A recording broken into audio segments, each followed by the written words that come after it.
नमस्कार दोस्तों, स्वागत है आपका मेरे चैनल पर। आशा करती हूँ कि आप अपना ध्यान रख रहे होंगे। आज की वीडियो एक अलग तरीके की वीडियो होने वाली है। जैसे कि आप जानते होंगे कि मेरा जो चैनल है उस पर मैं फैशन, ब्यूटी, लाइफस्टाइल के बारे में बात करती हूँ। आज की जो वीडियो है इसमें मैं कुछ इन्फॉर्मेशन शेयर करने वाली हूँ। रिसेंटली मैं इंडिया गई थी और ये बात है नवंबर की। तब लॉकडाउन वगैरह ख़त्म हो चुका था दुबई में, पर बहुत ही डिफरेंट तरीके से हमें ट्रैवल करने को मिला, जो कि यूजुअल प्रोसेस नहीं था। मैंने सोचा ये वीडियो आपके साथ शेयर करूँगी तो शायद आपको भी प्रोसेस के बारे में कुछ पता चलेगा और आपकी किसी तरह से मदद हो जाएगी, इसलिए मैंने ये वीडियो बनाई है। चलिए वीडियो शुरू करते हैं। So let's get started. तो मुझे ट्रैवल करना था बैंगलोर। मैं दुबई से बैंगलोर जा रही थी और बैंगलोर से ही मैं वापस दुबई आने वाली थी। तो पूरा प्रोसेस जो है, मुझे ये जानना था कि कैसे हम ट्रैवल करेंगे तो बैंगलोर पहुंचेंगे और क्या क्वारंटाइन रूल्स हैं। तो चूँकि हमें बैंगलोर कर्नाटका जाना था, तो कर्नाटका के रूल्स जो हैं वो बहुत अलग थे। कर्नाटका जिसको भी ट्रैवल करना था उसको 14 डेज़ का होम क्वारंटाइन मैंडेटरी था। यहाँ कोई 7 डेज़ का इंस्टीट्यूशनल क्वारंटाइन नहीं करना था। मैंडेटरीली आपको 14 दिन घर पर ही रहना होगा, ऐसा कुछ रूल था उस समय। And to the best of my knowledge अभी भी यही रूल है कि अगर आपको कर्नाटका जाना है या केरला जाना है तो 14 दिन तक आपको अपने घर पर ही रहना होगा, क्वारंटाइन करना होगा। जहाँ तक मेरी समझ है, अगर आपको इंस्टीट्यूशनल क्वारंटाइन नहीं करना है तो आप एयर सुविधा के पोर्टल पर जो एग्जाम्पशन फॉर्म है उसको फिल कर सकते हैं। 5 डिफरेंट क्राइटेरियाज हैं जिनके तहत आप एग्जाम्पशन पा सकते हैं और आपको इंस्टीट्यूशनल क्वारंटाइन नहीं करना पड़ेगा। तो सबसे पहले हमने टिकट बुक की थी और टिकट बुक करने के बाद हमें ये पता नहीं चल रहा था कि हम किस तरीके से क्या प्रोसेस फॉलो करें कि हम इंडिया पहुंच जाएं, क्योंकि बहुत सारी इन्फॉर्मेशन थी इंटरनेट पर। तो हमने एयरलाइन को कांटेक्ट किया और उनसे पूछा कि भाई हमें बताओ कि क्या किया जा सकता है और क्या प्रोसेस है, क्योंकि उसमें वंदे भारत की जो फ़्लाइट्स थी वही जा रही थी। और हमें इंडिगो ने कहा कि आप रुक जाइए, अभी अक्टूबर के बाद आपको पता चल जाएगा कि आप ट्रैवल कर सकते हैं कि नहीं, क्योंकि इससे वंदे भारत के और कोई फ़्लाइट जा नहीं रही है। तो ये बात थी अक्टूबर की, जब हमने जांच पड़ताल करनी शुरू की। तो जैसे ही अक्टूबर बीता, हमने फिर से एयरलाइन को कॉल किया। तब एयरलाइन ने हमें कहा कि आप जो हमारी वेबसाइट है उस पर जो भी डिटेल्स दिए हुए हैं उसको फॉलो करिए और प्रोसेस फॉलो करेंगे तो आप आसानी से इंडिया पहुंच पाएंगे। हमने क्या किया, हमने बहुत कुछ पढ़ना लिखना शुरू किया एयरलाइन की वेबसाइट पर, और मेरे हस्बैंड को मैं पूरा श्रेय दूंगी। ये सारा काम मेरे हस्बैंड ने किया और मैं एक ज़रिया हूँ सिर्फ इन्फॉर्मेशन आप तक पहुँचाने की। ये जो भी मैं आपके साथ शेयर कर रही हूँ ये मेरे हस्बैंड की वजह से है। पूरा का पूरा A to Z उन्होंने पता लगाया कि कैसे क्या करना है और क्या प्रोसेस है जो हम फॉलो कर सकते हैं, और सीमलेसली सारा प्रोसेस फॉलो करके हम आराम से इंडिया पहुँच जाएं। तो आगे बढ़ते हैं। फिर हमने जब पता लगाया तो हमको पता लगा कि हमें एयर सुविधा फॉर्म जो है वो फिल करना होगा। वो न्यू दिल्ली एयरपोर्ट की वेबसाइट है, उस पर एयर सुविधा फॉर्म अवेलेबल है। उस पर आपको जाकर सेल्फ रिपोर्टिंग फॉर्म को फिल करना होगा। उसमें आपको अपना कॉन्टैक्ट डिटेल्स, फ्लाइट नंबर वगैरह फिल करना होगा। फिर आपको सारी डिटेल्स जो हैं आपके मेल पर मिल जाएंगी, जो कि एयर सुविधा के थ्रू आई हुई होगी। हमने अल हुसैन ऐप को डाउनलोड किया जो सेहा अप्रूव्ड है, और मीना राशिद ड्राइव थ्रू पर हम गए। हमने टैक्सी ली थी, हम वहाँ पर गए। वहाँ बहुत लंबी लाइन थी, काफ़ी भीड़ थी, और RT-PCR का टेस्ट जो है वो हमने कराया। रिजल्ट जो है 24 घंटे के अंदर आ गया था। अगर आपको पता हो, 96 घंटे यानी कि 96 आवर्स के अंदर आपका जो टेस्ट रिजल्ट है वो आना चाहिए और वो वैलिड होना चाहिए जब आप ट्रैवल करें। तो 96 आवर्स के अंदर आप अपना टेस्ट करा सकते हैं, उसके अंदर आपका रिजल्ट आ जाना चाहिए, और यही रिजल्ट जो है मान्यता रखता है एयरपोर्ट पर। मैं आपसे एक और बात शेयर करती हूँ। जब ड्राइव थ्रू पे हम गए थे, oh God, it was so crowded in terms of rush.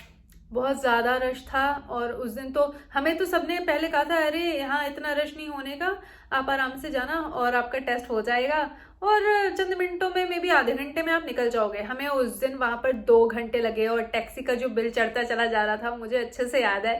खैर टैक्सी की बात नहीं है, बात है कि आपने 2 घंटे क्या किए। We just wasted our time in the taxi. somehow we managed to get our test done और जब टेस्ट कराने जाते हैं ना, आप अपनी एमरेट्स आईडी डेफिनेटली लेके जाएं, क्योंकि अल हसन ऐप पर आपकी एमरेट्स आईडी जो है वो टैग्ड है, राइट। तो आप अपनी एमरेट्स आईडी ले जाएं, क्योंकि आपको शायद उतर के या फिर बैठे बैठे एमरेट्स आईडी उनके एमरेट्स आईडी रीडर में डालनी होगी, और वो आपसे आपका फ़ोन नंबर भी मांगेंगे। और हमने जो प्राइस पे की थी, अगर मैं गलत नहीं हूँ तो वो 180 दिरहम थी पर पर्सन। और अभी फ़िलहाल शायद जो DPI टेस्ट है उसका चल रहा है 50 दिरहम, और अभी जो करंट प्राइस चल रहा है RT-PCR टेस्ट का वो है 85 दिरहम्स। हमारा जो टेस्ट रिजल्ट था वो सेहा की अल हसन ऐप पर भी आ गया था। कोविड नेगेटिव थे हम दोनों। तो बढ़ते हैं उस दिन की तरफ जिस दिन हमने एक्चुअली ट्रैवल किया। तो हम जिस दिन निकले उस दिन हमने पहले अपना एयर सुविधा फॉर्म का प्रिंट आउट लिया। RT-PCR टेस्ट का रिजल्ट तब तक हमारे ऐप पर आ चुका था, तो सॉफ्ट कॉपीज़ भी हमारी रेडी थी। हमने टैक्सी बुक की, एयरपोर्ट पहुँचे। एयरपोर्ट पहुँचते ही पहले क्या होता था कि एयरपोर्ट का जो एंट्रेंस है ना दुबई का, वहाँ पर कोई चेक नहीं करता था जितना मुझे याद है। पर इस बार जैसे ही हम पहुँचे वहाँ एंट्रेंस पर ऑफिशियल्स थे, उनको हमारा RT-PCR टेस्ट का रिजल्ट दिखाया गया। हमने एयर सुविधा फॉर्म जो हमने फिल कर रखा था वो भी दिखाया, अपना पासपोर्ट भी दिखाया, और तब हमें अंदर जाने दिया गया। तो हम स्मूथली बैंगलोर पहुँच गए। जब बैंगलोर पहुँच गए, फ़्लाइट से उतरे, तो फ़्लाइट से उतरते ही तुरंत हमसे हमारी एयर सुविधा फॉर्म, आरोग्य सेतु ऐप जो है वो रेडी करके रखने के लिए बोला गया। फिर हमारा ऑक्सीमीटर से जो टेम्परेचर है वो भी चेक किया गया। उसके अलावा अल हसन ऐप पे जो हमारा RT-PCR टेस्ट का रिज़ल्ट था वो भी दिखाने को कहा गया। हमने सब कुछ दिखाया, बहुत ही आराम से हमारा सारा काम हो गया। इमिग्रेशन का भी काम हो गया और हमें बैंगलोर एंटर करने दिया गया। तो मैं इंडिया में 14 दिन तक होम क्वारंटाइन में रही। मैं आपसे रिक्वेस्ट करती हूँ कि आप भी इसे फॉलो करें, क्योंकि आपको पता है सेकेंड वेव भी आ गया है और वो बहुत ज़्यादा ख़तरनाक है, इसलिए आप अपना ध्यान रखें। बात करते हैं वापसी की। तो मुझे दुबई वापस आना था, 1 महीने में रह चुकी थी, अब वापसी का समय हो गया था। तो हमने टिकट बुक की इंडिगो में अगेन, और इस बार हमें थोड़ा प्रोसेस का पता था तो आसान लग रहा था सब कुछ। हमने टिकट बुक की और वापसी की जो टिकट थी वो आराम से मिल गई। इसके अलावा जो GDRFA का पोर्टल है उस पर हमने अपने डिटेल्स डाले और GDRFA का अप्रूवल लिया। मेल पर अप्रूवल आया था। जो RT-PCR टेस्ट है वो मैंने हॉस्पिटल जाकर करवाया था, उसके मेरे 1000 रुपये लगे थे। मैंने मणिपाल हॉस्पिटल से कराया था, जो फोरम शांति निकेतन के पास है वो वाला हॉस्पिटल। तो वहाँ पर मैंने अपना जो चेकअप है या टेस्ट है करवाया था, और रिज़ल्ट बड़े ही आराम से आ गया था। मुझे मैसेज आया था और मेल पर भी मुझे आ गया था कि मेरा जो RT-PCR टेस्ट है उसका रिज़ल्ट नेगेटिव है। तो मणिपाल हॉस्पिटल में मैं गई थी। जब मुझे अपना रिज़ल्ट मिल गया था कि मैं कोविड नेगेटिव हूँ, तो मैं वापस से हॉस्पिटल गई थी। मैंने हॉस्पिटल वालों को कहा कि ये रिज़ल्ट आया है मेरे मेल पर, इसकी प्लीज़ आप मुझे हार्ड कॉपी दीजिए और उस पर स्टैम्प लगाइए, क्योंकि मुझे ट्रैवल करना है। उन्होंने मुझसे पर्पस पूछा था, तो मैंने कहा था ट्रैवलिंग के लिए मुझे ये डॉक्यूमेंट चाहिए, तो उन्होंने स्टैम्प लगाकर मुझे दिया था। यही जो पेपर्स हैं मैंने एयरपोर्ट पे दिखाए थे। अब मैं पहुंची एयरपोर्ट पे, अपना टिकट दिखाया मैंने, पासपोर्ट दिखाया मैंने, और RT-PCR रिज़ल्ट जो था वो दिखाया मैंने। और जब मैं बैगेज काउंटर पर गई तो उन्होंने मुझसे पूछा एक ही सवाल कि आपका GDRFA फॉर्म किधर है। तो GDRFA फॉर्म के बारे में बात करते हैं। GDRFA का फॉर्म जो है वो 3 पेज का था। पहला फॉर्म तो था जिस पर अप्रूवल वगैरह की डिटेल्स थी। बाकी जो 2 फॉर्म्स थे उस फॉर्म को मैंने फिल किया था अपने हाथों से। उस फॉर्म में आपको अपनी फ़्लाइट की डिटेल्स, अपनी एड्रेस डिटेल्स और ऐसी जो पर्सनल डिटेल्स हैं, जैसे कि आप किसी डायबिटिक फैमिली मेम्बर के साथ तो नहीं रह रहे हैं, क्या अगर आपको क्वारंटाइन करना होगा तो आप अपना क्वारंटाइन का जो खर्चा है, क्वारंटाइन ड्यूरेशन जो है उसका खर्चा खुद से उठा पाएंगी या नहीं। तो ऐसे कुछ सवाल थे जिनका मैंने जवाब दिया था, और मुझसे ये वाला फॉर्म जो है दिखाने के लिए कहा गया था बैगेज काउंटर पर, तो मैंने दिखाया था। जो GDRFA फॉर्म है उसके बारे में एक और इम्पॉर्टेंट बात यह है कि आप जिस दिन GDRFA फॉर्म भरेंगे आपको अप्रूवल मिलेगा, उसके 1 महीने के अंदर ही उसकी जो वैलिडिटी है वो रहेगी। उसके बाद वो उसकी वैलिडिटी एक्सपायर हो जाती है। तो आपको मैं ये सजेस्ट करूँगी, जब आपको वापस आना है तब आप अपना GDRFA फॉर्म जो है फिल करें और आपको डेफिनेटली अप्रूवल मिलेगा, क्योंकि बहुत सारे पैरामीटर्स हैं जिनके तहत वो अप्रूवल देते हैं। यूजुअली तो सक्सेसफुली सबका अप्रूव हो जाता है, पर अगर खुदा ना खास्ता अगर कोई रेड फ्लैग आता है तो आपको अपने कंपनी से जहाँ पर आप काम करते हैं उनसे बात करनी चाहिए कि आप आपकी प्रॉब्लम आपको लेटर फर्निश करना होगा कि मैं ट्रैवल कर रहा हूँ या कर रही हूँ और मैं वापस आऊँगा तो मैं इस पेरोल पे रहूँगा। ऐसा कुछ जितना हमें समझ आया कि ऐसा कुछ भी हो रहा है लोगों के साथ कि उनको ना GDRFA अप्रूवल नहीं मिल रहा है, तो वो फिर ऐसा कुछ कर रहे हैं जिनसे उनकी कंपनी अगर डॉक्यूमेंट्स फर्निश कर रही है तो वो अपलोड कर रहे हैं वो डॉक्यूमेंट GDRFA के पोर्टल पर, और उसके बाद शायद GDRFA अप्रूवल उनको मिल पा रहा है। हो सकता है मैं गलत हूँ, क्योंकि हमारे साथ ऐसा कुछ नहीं हुआ था, ये मेरी सुनी सुनाई बात है, तो हो सकता है कि ऐसा भी होता हो। बस मेरा बैगेज चेक हुआ और मेरा जो भी डॉक्यूमेंट था वो मैंने सब कुछ दिखाया। उसके बाद उन्होंने मुझे मेरा बोर्डिंग पास दिया और मुझे जाने के लिए कह दिया।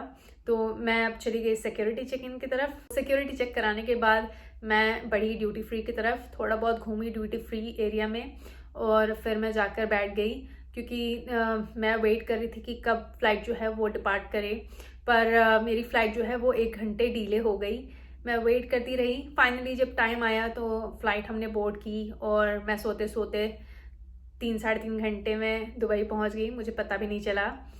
और उसके बाद जैसे ही मैं पहुंची इमिग्रेशन काउंटर पर, मैंने अपने जो GDRFA अप्रूवल है, जो RT-PCR टेस्ट का रिज़ल्ट है, अपना पासपोर्ट सब कुछ दिखाया, मेरे सारे डॉक्यूमेंट्स ठीक थे, तो उन्होंने मुझे आगे जाने दिया। जब मैं आगे बढ़ी तो एक पर्टिकुलर एरिया था जहाँ पर RT-PCR नेज़ल स्वैब टेस्ट हो रहा था, वहाँ पर मुझे जाने के लिए टोकन मिला। मैं टोकन लेकर उस एरिया में गई जहाँ पर एक्चुअली टेस्ट होना था।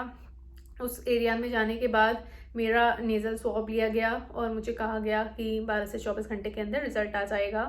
घर में पहुंच गई थी उसके बाद, और तकरीबन 12 घंटे के अंदर मुझे मैसेज आ गया था कि मेरा जो RT-PCR टेस्ट का रिज़ल्ट है वो नेगेटिव है, मुझे कोरोना नहीं हुआ था।